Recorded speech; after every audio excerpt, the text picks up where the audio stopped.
Bugün kaygı bozukluğu üzerine gündelik hayatta neler yapabiliriz adına konuşmamız gerekiyor. Bugün ilk başta dilerseniz kaygı nedir? Kısaca onunla başlayalım. Anksiyete dediğimiz şey aslında insanın tehlike anında verdiği normal bir tepkidir. Baktığımız zaman anksiyete aslında belli bir düzeyde olduğu zaman bize fayda da sağlıyor. Performansımızı arttırabilir, tehlike durumlarında bizi koruyabilir ama burada özellikle kaygının süresinin ve sıklığının artması, kişinin işlev kaybına neden olması ve kişiye artık kaygıyı kontrol edememe durumları kaygı bozukluğuna maalesef neden olabiliyor.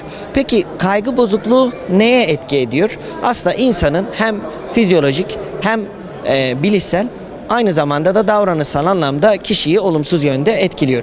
Bu bilişsel etkilenme nasıl oluyor? Genel anlamda kişilerde ruminatif endişe, bilişsel çarpıtmalardan özellikle felaketleştirmeyi özellikle görebiliyoruz. Burada kişinin fizyolojik olarak etkilendiği durumlar genel anlamda burada sinir sistemi devreye giriyor. Aslında bizim kontrol edemediğimiz, kendiliğinden bizi aslında koruyan otonom sinir sistemi dediğimiz gerek sempatik gerek parasempatik sistem aktive oluyor ya da ona göre bir bozulma yaşanıyor. Burada kaygı bozukluğu olduğunda özellikle fizyolojik anlamda kişilerde hem sempatik hem de parasempatik sistem arasında bir sorun yaşanıyor ve bu sorun da ister istemez kişiyi olumsuz yönde etkileyebiliyor. Burada biz çözüm olarak ne öneriyoruz? Aslında ilk önerdiğim şey, ben bir psikolog olarak bunu öneriyorum aslında.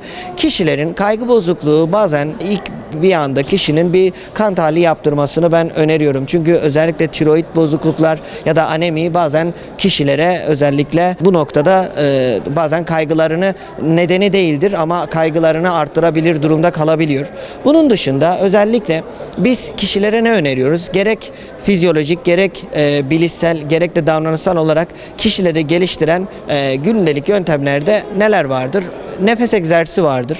Nefes egzersizlerinde özellikle kişiler sempatik sisteme geçtiği anda, kaygı durumu oluştuğu anda kişi çok hızlı solunum olayına girer ve çok hızlı nefes alır ve bu hızlı nefes alışveriş de devamında hiperventilasyon oluşturabilir. Kişilerde baş ağrısı gerek işte karıncalanma gibi durumlar yaşatabilir. Bu da kişilerin daha çok kaygılanmasına neden olabilir. Burada nefes egzersizleri iyi bir çözümdür.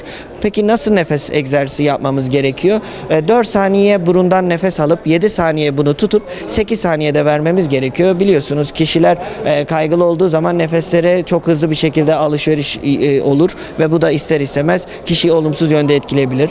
Bunun dışında ekstra özellikle progresif kas egzersizleri yine önerdiğimiz bir yöntem. Çünkü kişiler kaygılı olduğu zaman kaslarında ciddi bir kasılma yaşanabiliyor. Bu kasılmayı azaltmak için progresif kas egzersizleri iyi bir yöntemdir. Özellikle bilişsel yöntemler noktasında da kişilere önerdiğimiz şey 5-4-3-2-1 dediğimiz topraklama sistemi. Nedir bu 5-4-3-2-1? 5 şeyi o anda görmeniz gerekiyor. Onu renkleriyle saymanız gerekiyor. 4 şeyi yine aynı ortamda devam edecek şekilde 5 şeyi gördünüz. 4 şeye dokunmanız gerekiyor. Daha sonrasında 3 şeyi duymanız gerekiyor. 2 şeyi koklamanız gerekiyor. 1 şeyi de tatmanız gerekiyor. Bu 5-4-3-2-1'i aynı anda mı yapmanız gerekiyor? Evet. Aslında buradaki ana amaç nedir? Kişiyi o ana dönüştürmek ve kaygılarından uzaklaştırmak. Çünkü aslında kaygı bozukluğu dediğimiz şey şudur.